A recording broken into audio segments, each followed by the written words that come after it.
On raconte qu'au cœur d'un petit village perdu entre collines et poussières, vivait un homme dont le nom semblait murmuré par le vent, Daniel, un cultivateur simple, discret, dont les mains portaient l'histoire de milliers de sillons tracés dans une terre parfois reconnaissante, parfois cruelle.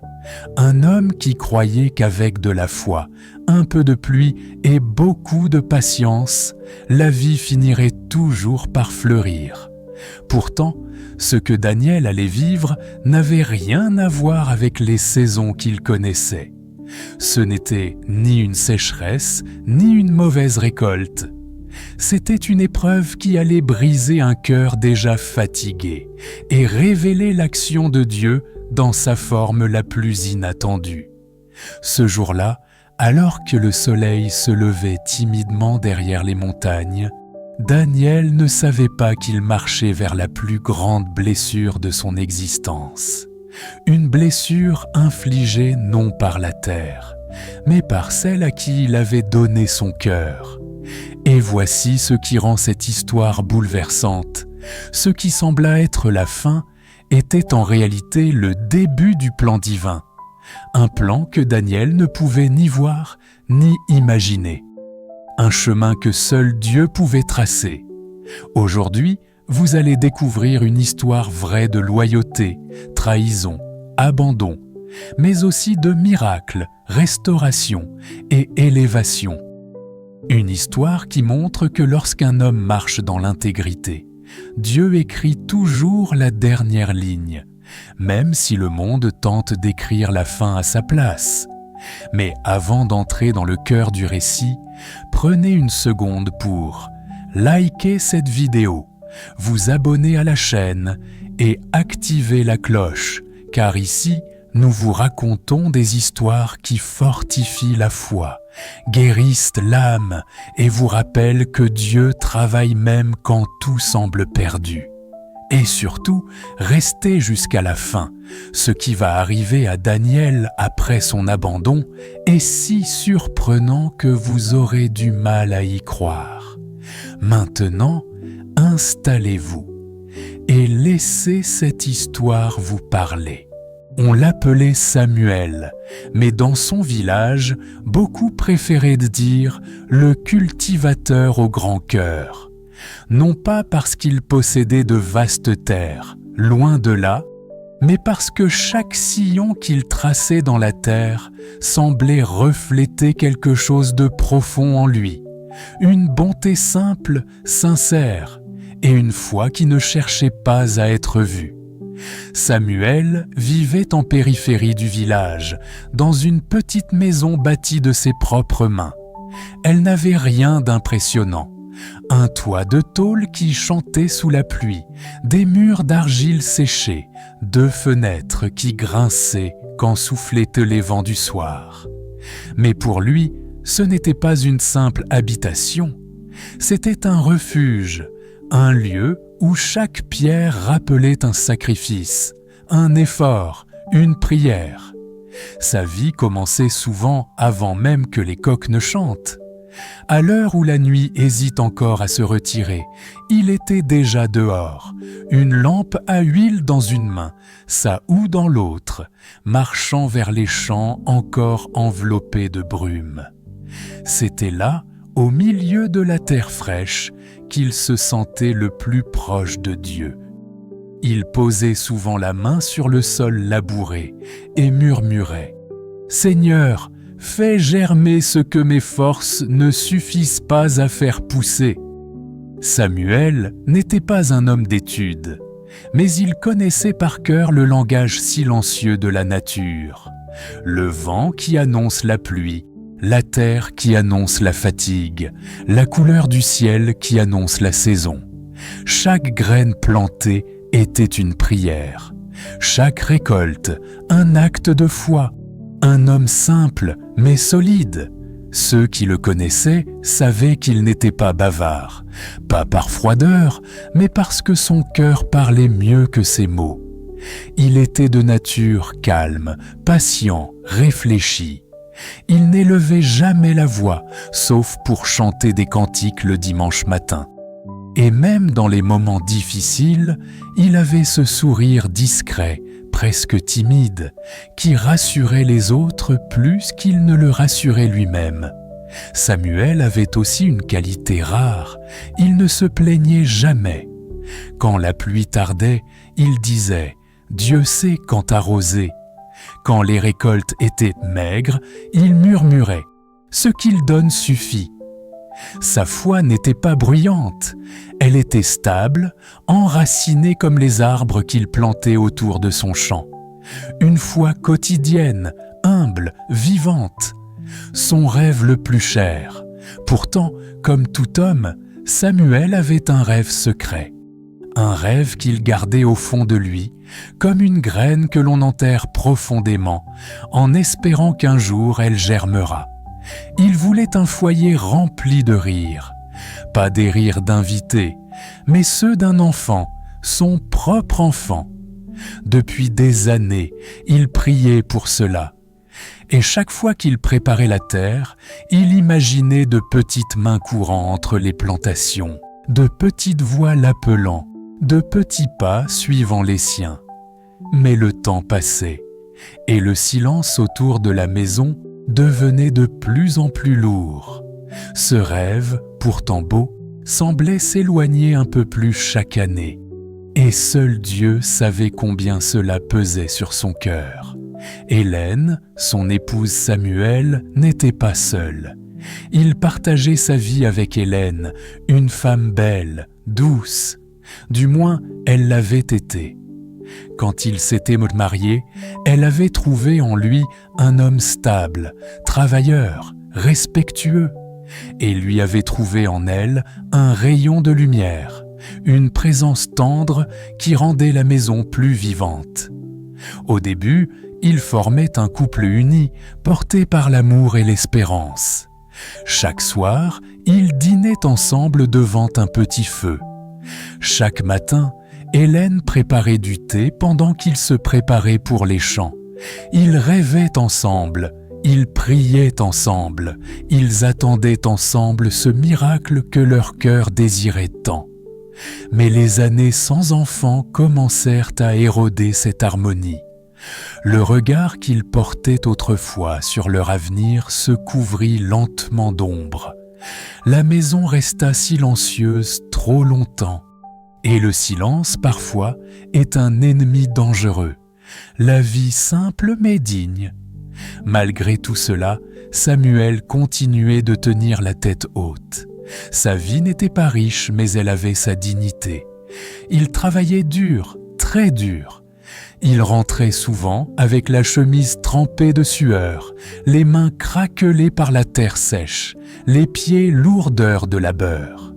Pour lui, la pauvreté n'était pas une honte, seulement une condition passagère, une saison parmi d'autres.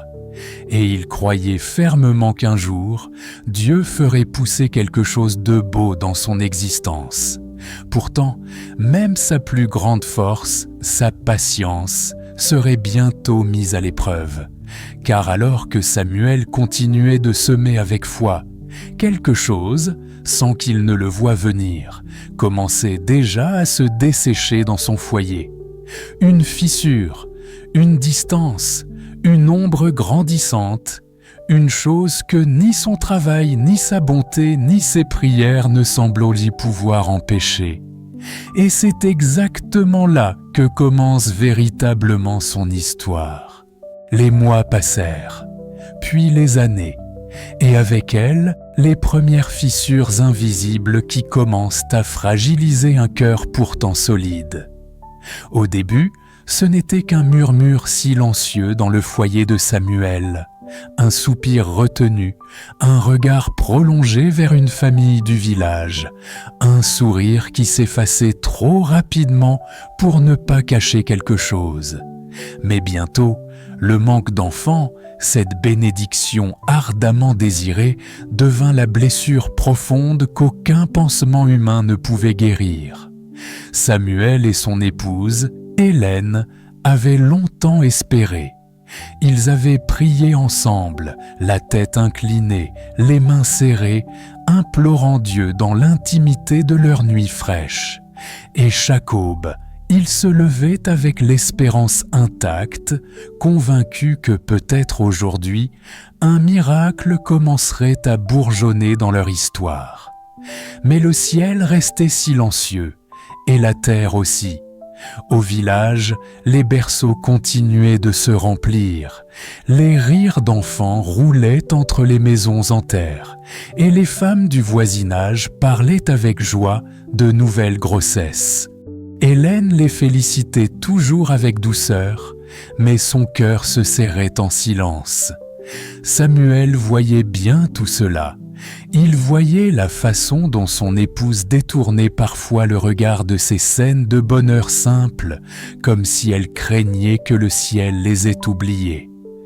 Il la voyait prier plus longtemps que d'habitude, retenir des larmes, cacher des sourires forcés. Et lui, il ressentait un poids qu'aucun homme n'est prêt à avouer. Est-ce de ma faute? Suis-je incapable? Ai-je déçu Dieu? Dans le secret de la nuit, quand le vent faisait trembler les parois de leur petite maison, Samuel murmurait « Seigneur, donne-nous un enfant, pas pour moi, mais pour elle. Elle souffre tellement. » Mais les années passaient, et rien ne changeait. Avant, la pauvreté de Samuel était un état qu'il portait avec dignité. Il ne possédait presque rien, mais il travaillait avec honneur. Il cultivait le manioc, le maïs, quelques haricots. Parfois la terre donnait, parfois non. Mais un jour, une sécheresse frappa la région, rendant le sol dur comme de la pierre. Puis, une autre année, ce fut une pluie diluvienne qui emporta ses semences. Et ainsi, saison après saison, l'abondance devint rare, et la pauvreté devint compagne fidèle. Samuel ramenait de moins en moins de nourriture. Il mangeait à peine pour que sa femme ait un peu plus. Il réparait ses vêtements plutôt que d'en acheter. Il vendait ses outils un à un pour survivre. Et chaque soir, lorsqu'il rentrait des champs, il traînait derrière lui la fatigue d'un homme qui lutte contre un mur qu'il ne peut pas renverser. Hélène l'accueillait avec un sourire de façade, mais son regard, lui, parlait d'inquiétude profonde. Jour après jour, Samuel sentait un vide grandir dans son foyer. Un vide financier, un vide émotionnel, un vide spirituel. Au début, Hélène était une femme douce, patiente, pleine de foi.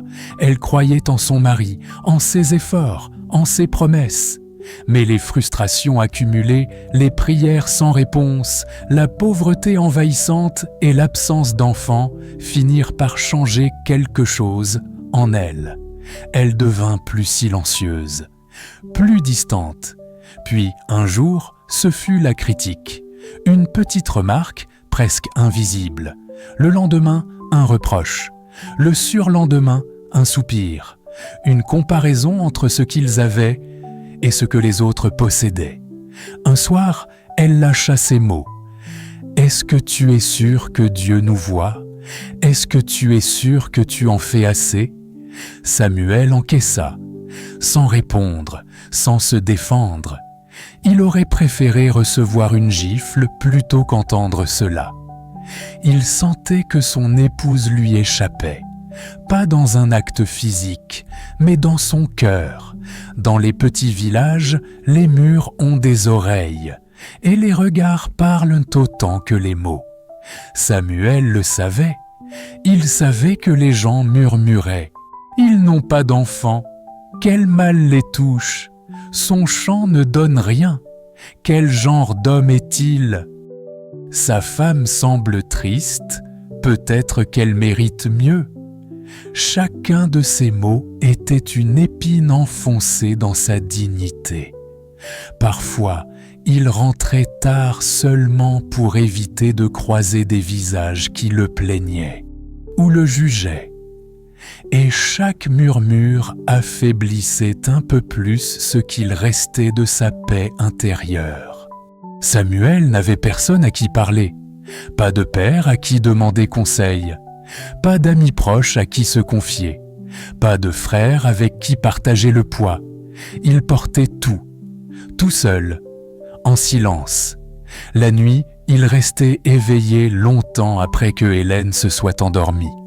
Il fixait le plafond, cherchant une réponse que Dieu n'avait pas encore donnée. Il ne pleurait pas. Les larmes sont parfois un luxe que les hommes brisés ne s'autorisent plus. Samuel n'avait jamais douté de Dieu. Jamais. Depuis son enfance, il avait marché dans la foi, comme on marche sur un chemin familier. Mais maintenant, même la prière était devenue difficile. Un jour, en rentrant d'un champ réduit en poussière par la sécheresse, il s'assit au sol, épuisé. Il leva les yeux vers le ciel brûlant et murmura « Seigneur, où es-tu ? Je ne demande pas des richesses, je ne demande pas la facilité. Mais pourquoi ce silence ? Pourquoi cette douleur ? Pourquoi cette solitude ?» Le vent souffla doucement, comme pour lui répondre. Mais Samuel n'y trouva aucun réconfort. Pour la première fois de sa vie, il sentit sa foi chanceler, pas s'éteindre, pas disparaître, mais trembler, vaciller, comme une flamme menacée par un vent trop fort. Il se demanda « Peut-être que je ne suis pas digne, peut-être que Dieu ne m'écoute plus. » Et cette pensée fut pour lui la plus douloureuse de toutes. Le jour où tout bascula ne commença pas comme un jour exceptionnel. C'était un après-midi brûlant, typique des saisons sèches. Le vent n'apportait que de la poussière et le soleil frappait la terre comme un marteau ardent. Samuel, comme toujours, rentrait des champs, son pas lent mais fidèle, portant sur son épaule la vieille houe qui l'accompagnait depuis des années. La fatigue lui collait à la peau, mais dans son cœur, une petite lueur d'espérance survivait encore. C'était cette espérance qui lui permettait de se lever chaque matin. Mais ce jour-là, quelque chose était différent. En approchant de sa maison, une petite habitation de terre séchée, il aperçut sa femme, Hélène, debout devant la porte. Elle ne l'attendait jamais dehors. D'habitude, elle restait assise près du foyer, l'air pensif, les mains croisées sur ses genoux. Mais aujourd'hui, elle se tenait droite, immobile, comme une statue brisée. Samuel sentit son cœur se serrer, sans savoir pourquoi. Quand il arriva à sa hauteur, Hélène leva les yeux vers lui. Ce n'était pas le regard d'autrefois, pas le regard d'une femme fatiguée mais aimante. Non, ce regard-là était dur, froid, presque étranger. Elle inspira profondément, puis dit d'une voix ferme « Samuel, je ne veux plus continuer ainsi, je veux le divorce. » Le temps s'arrêta. Le vent cessa de souffler. Les oiseaux se turent. Même le soleil semblait suspendu au-dessus de la terre. Samuel resta figé, incapable de comprendre le sens de ces mots. Il cligna des yeux, comme si cela pouvait faire disparaître la phrase. Sa gorge se noua. Il voulut parler, mais aucun son ne sortit. « Hélène, pourquoi ? Que s'est-il passé ?» réussit-il finalement à murmurer d'une voix tremblante. Mais elle détourna les yeux, comme si son visage lui était devenu insupportable. « Je suis fatigué, Samuel, fatigué de la pauvreté, fatigué de cette vie qui ne change pas, fatigué d'attendre un enfant qui ne vient pas. » Elle serra les poings. « Je ne veux plus vivre dans l'espoir, je veux une autre vie. » Il sentit son cœur se fissurer en silence. « Mais nous avons traversé tant de choses ensemble. Tu sais que je fais de mon mieux, que je prie, que je travaille. » Elle l'interrompit, la voix coupante comme une lame. « Ton mieux ne suffit plus. Je veux partir. » Il la regarda longuement. Dans ses yeux, il n'y avait plus d'amour, plus de tendresse, juste une lassitude froide et une décision irrévocable. Alors il réalisa que rien, absolument rien, ne pouvait la retenir. Il baissa la tête. Ses mains tremblaient. Il entendit son propre souffle, fragile, presque celui d'un homme qui se noie. Après un long silence, il prononça doucement les mots les plus douloureux de sa vie. « Si partir est ce que ton cœur désire, alors je te libère. » Hélène ne pleura pas, elle ne trembla pas.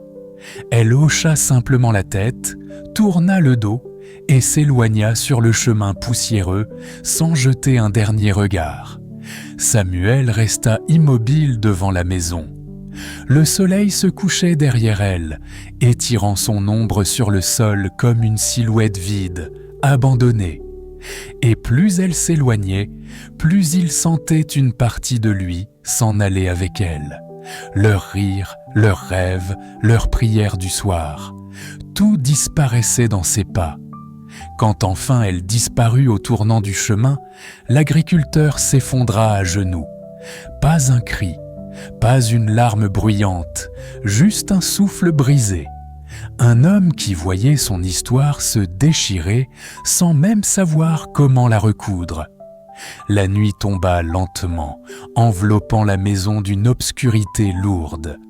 Comme souvent, il alluma une petite lampe à huile. Mais cette fois, la flamme lui sembla trop faible pour éclairer quoi que ce soit. Il resta assis seul, le regard perdu dans le vide. Il pensa à Dieu, à toutes les prières qu'il avait formulées dans le secret, à toutes les fois où il avait murmuré « Seigneur, viens à notre secours », à toutes les fois où il avait cru que la réponse était proche. Et maintenant, il n'avait plus rien. Alors, dans un souffle à peine audible, il posa la question que tant d'enfants de Dieu se posent quand la vie leur arrache tout. « Seigneur, où es-tu » Le silence fut sa seule réponse. Un silence si profond qu'il lui fit peur. Un silence qui semblait dire que même le ciel s'était éloigné. Il prit sa tête entre ses mains et pour la première fois depuis des années, il pleura. Pas ces larmes bruyantes qui cherchent à être consolées, mais ces larmes silencieuses qu'on verse quand on sait qu'il n'y a personne pour les essuyer. Il se sentait vide, brisé, inutile. La solitude lui tomba dessus comme un manteau glacé. La maison lui sembla trop grande, son lit trop froid, ses chants trop lourds, sa vie trop douloureuse, et c'est précisément à cet instant-là, dans la profondeur de sa nuit intérieure, que son histoire commença réellement. Car parfois, Dieu attend que tout s'écroule pour enfin révéler ce qu'il bâtissait en secret. S'il y a quelque chose, dans ce moment de la vie de Samuel, qui touche déjà ton cœur, si toi aussi tu as déjà traversé une saison où tu as eu l'impression que Dieu se taisait, écris simplement « Amen » dans les commentaires, non pas pour l'histoire, mais pour déclarer que malgré tout, tu continues de croire. La nuit avait laissé derrière elle une fraîcheur lourde, presque oppressante. Samuel se leva avant l'aube, comme il l'avait toujours fait, mais ce matin-là, ses gestes étaient mécaniques, vides de toute intention. Son corps se mouvait par habitude, son cœur, lui, restait figé dans la douleur. Hélène n'était plus là. La maison semblait plus grande, plus froide, plus silencieuse. Même le chant des oiseaux avait disparu, comme si la nature elle-même respectait son deuil intérieur. Il sortit, son bâton à la main, un petit sac de toile pendu à l'épaule. À l'intérieur, il n'y avait presque rien. Un morceau de pain sec, le dernier. Il se dirigea vers les champs, non pas parce qu'il en avait la force, mais parce que rester immobile lui faisait encore plus mal. La terre était dure, craquelée par la sécheresse. Chaque pas soulevait de la poussière, comme un rappel constant de sa pauvreté. Samuel s'assit sur une pierre plate, à l'ombre maigre d'un arbuste fatigué. Il sortit le pain, le regarda longuement et soupira. « Seigneur, murmura-t-il intérieurement, je n'ai plus rien, pas même l'assurance de demain. » C'est alors qu'il l'aperçut. Un chien, ou plutôt ce qu'il restait d'un chien. Son pelage était sale, collé à sa peau maigre. Ses côtes se dessinaient sous sa fourrure comme des branches mortes. Il avançait lentement, chancelant, chaque pas semblant lui coûter un effort immense. Le chien s'arrêta à quelques mètres de Samuel. Il ne grognait pas, il ne mendiait pas. Il le regardait simplement, avec des yeux vides de force, mais remplis d'une étrange douceur. Samuel sentit quelque chose se serrer en lui. Il baissa les yeux vers son pain, puis vers l'animal, puis à nouveau vers le pain. « Moi aussi j'ai faim, pensa-t-il. Moi aussi je suis abandonné. » Il aurait pu détourner le regard. Il aurait pu se dire que ce n'était pas son problème. Après tout, la vie ne lui avait déjà presque tout pris. Mais quelque chose en lui refusa de se fermer complètement. Il rompit lentement le pain en deux. Ses mains tremblaient. « Tiens, mon ami, murmura-t-il en tendant la moitié. « Prends-le, par amour pour Dieu. » Le chien s'approcha avec prudence, comme s'il craignait que ce geste soit un mirage. Puis, il mangea, avec une reconnaissance presque douloureuse à regarder. Samuel observa la scène en silence. Et pour la première fois depuis le départ d'Hélène, il sentit une paix étrange couler dans sa poitrine. Pas de joie, pas de miracle, mais une paix. Il partagea ensuite quelques gouttes d'eau de sa gourde presque vide. Le chien leva la tête, croisa son regard et resta là, immobile. Puis, sans prévenir, l'animal se leva et avança de quelques pas. Il s'arrêta, se retourna, regarda Samuel et aboya doucement. Pas un aboiement de menace, pas de peur, un appel. Samuel fronça les sourcils. « Qu'y a-t-il » murmura-t-il. Le chien recommença, s'éloignant un peu plus, puis s'arrêtant à nouveau, l'invitant clairement à le suivre. Samuel hésita. Il n'avait aucune raison logique de se lever, aucune force, aucune attente. Mais au fond de lui, quelque chose lui disait d'y aller. « Si c'est toi, Seigneur, pensa-t-il, alors je te fais confiance. » Ils marchèrent longtemps, sous le soleil, dans le silence, jusqu'à atteindre un groupe de vieilles roches marquées par le temps. Le chien s'arrêta brusquement et commença à gratter le sol au pied d'une pierre imposante. Samuel observa, intrigué. Puis il comprit. Il s'agenouilla, creusa avec ses mains, puis avec son bâton. La terre était dure, ses bras brûlaient, mais soudain un éclat. Quelque chose brilla sous la poussière. Samuel dégagea un petit coffre en cuivre, ancien, usé, mais intact. Son cœur se mit à battre plus fort. « Seigneur, murmura-t-il, qu'est-ce que c'est » Il força le couvercle. À l'intérieur, il n'y avait ni or, ni bijoux. Juste une carte ancienne, couverte de symboles mystérieux. Samuel resta immobile. Il comprit alors. Ce n'était pas une récompense immédiate, c'était un appel, un chemin, un rappel silencieux que Dieu n'oublie jamais la bonté semée, même quand elle est faite dans la misère, même quand personne ne regarde. Il leva les yeux pour remercier le chien. Mais l'animal avait disparu, comme s'il n'avait jamais été là. Samuel serra la carte contre son cœur. Pour la première fois depuis longtemps, il n'était plus seulement un homme brisé. Il était un homme appelé. Le passage était étroit, si étroit que Samuel dut se pencher, presque ramper pour avancer. La lumière tremblante de sa lampe à huile projetait des ombres dansantes sur les parois humides de la caverne. Chaque pas résonnait comme un battement de cœur trop fort dans le silence épais. Il inspira profondément. L'air sentait la terre ancienne, le temps oublié et quelque chose d'indéfinissable, comme si cet endroit n'avait pas été touché par des mains humaines depuis des générations. Samuel hésita, un instant seulement, puis il murmura, la voix basse mais ferme, « Seigneur, si tu m'as conduit jusqu'ici, alors je te fais confiance. » Et il entra. À l'intérieur, la caverne s'élargissait progressivement, révélant une salle naturelle aux parois sculptées par le temps. Des racines descendaient du plafond comme des veines vivantes et le sol était recouvert d'une fine poussière dorée que la lumière faisait scintiller doucement. Samuel avança lentement.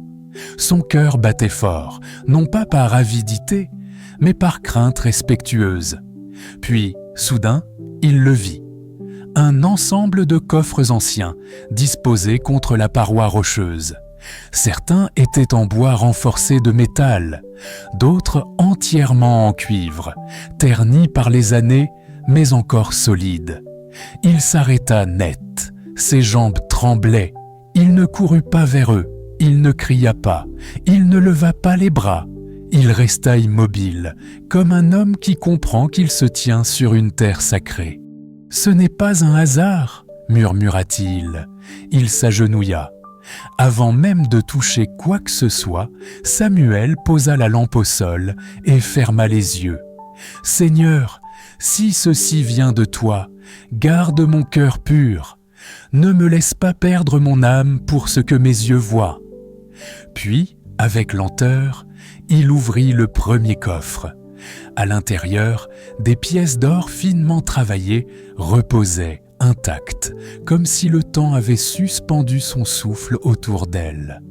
Des bijoux anciens reflétaient la lumière et des objets précieux racontaient silencieusement l'histoire de mains qui ne vivaient en plus. Samuel recula légèrement, non pas par peur, mais par humilité. Il sentit ses yeux se remplir de larmes, pas les larmes de la convoitise, mais celles de la reconnaissance. « Seigneur, tu ne m'as pas oublié ?» Il pensa à ses nuits de solitude, à son pain partagé avec un chien affamé, à son chant sec, à son cœur brisé, à Hélène partie sans se retourner. Et il comprit. Ce trésor n'était pas une récompense pour sa souffrance, mais une réponse à sa bonté. Il passa de coffre en coffre, découvrant des richesses suffisantes pour transformer toute sa vie. Assez pour acheter des terres, assez pour ne plus jamais connaître la faim, assez pour être considéré comme un homme puissant. Mais à mesure que ses mains touchaient l'or, son cœur, lui, se détachait. Quelque chose avait changé. Il n'était plus l'homme affamé de reconnaissance. Il n'était plus celui qui cherchait à prouver sa valeur. Il était devenu un homme libre. Samuel s'assit sur le sol froid de la caverne et resta là, longtemps, en silence, comme s'il écoutait une voix intérieure plus forte que toutes les promesses de richesse. Et cette voix disait « Ne prends pas plus que ce dont tu as besoin ». Il sourit faiblement. « La vraie richesse, murmura-t-il, c'est d'avoir un cœur qui ne se vend pas. » Alors il fit un choix que peu d'hommes auraient ne fait. Il ne prit qu'une partie du trésor, juste ce qu'il fallait pour reconstruire sa maison, juste ce qu'il fallait pour cultiver la terre sans craindre la famine, juste ce qu'il fallait pour vivre dignement, sans devenir esclave de l'abondance. Il referma soigneusement les coffres, il les couvrit à nouveau. « Ce qui reste ne m'appartient pas, dit-il doucement. Dieu saura à qui le confier. » Avant de quitter la caverne, Samuel se retourna une dernière fois. Il observa l'endroit avec un regard transformé. Il n'était plus un homme qui attendait un miracle. Il était devenu un homme façonné par l'épreuve. Et en sortant à la lumière du jour, quelque chose était clair. Samuel était entré pauvre dans la caverne.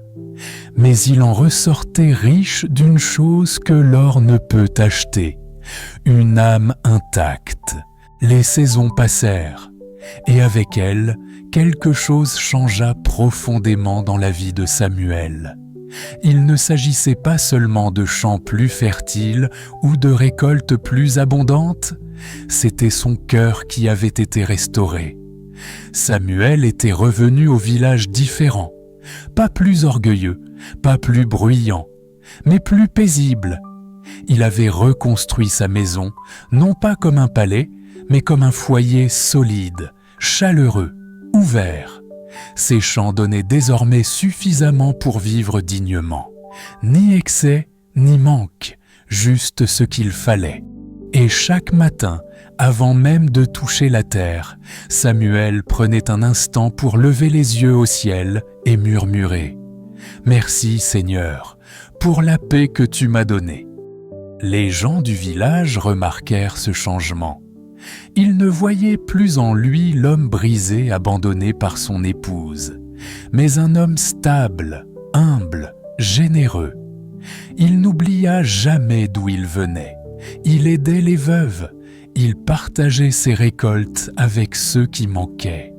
Il parlait peu, mais quand il parlait, ses paroles portaient une sagesse née de la douleur traversée.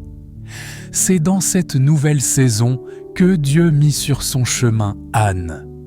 Anne n'était pas attirée par ce que Samuel possédait. Elle voyait ce que peu savaient reconnaître, un homme passé par le feu, un cœur guéri, une foi éprouvée mais intacte. Elle aimait son silence paisible, sa manière de prier sans faire de bruit, son respect pour la terre, pour la vie, pour Dieu.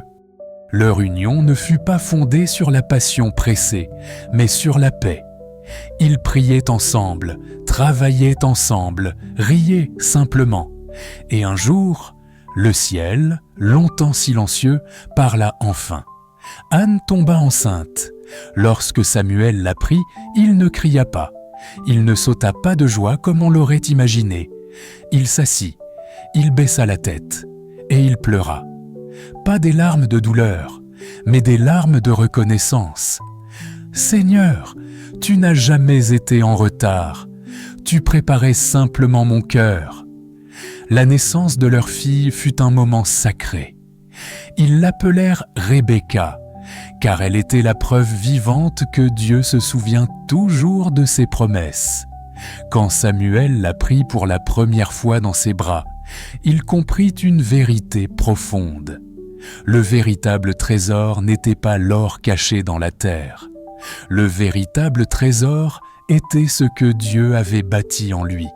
Il regarda sa fille dormir, paisible, et pensa à toutes les nuits où il avait cru être oublié. À cet instant, il sut, Dieu ne l'avait jamais abandonné, il l'avait préservé. Quant à Hélène, Samuel n'éprouvait ni haine ni rancune. Il priait pour elle, car il avait appris que le pardon libère davantage celui qui pardonne que celui qui est pardonné. Samuel continua sa vie ainsi, simple, prospère sans excès, riche d'une paix que l'or ne peut acheter. Et si quelqu'un lui demandait ce qui avait changé sa vie, il répondait simplement « Dieu n'a pas changé ma situation d'un coup.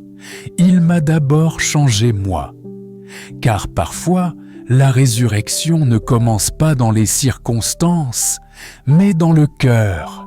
Et quand le cœur est restauré, tout le reste suit.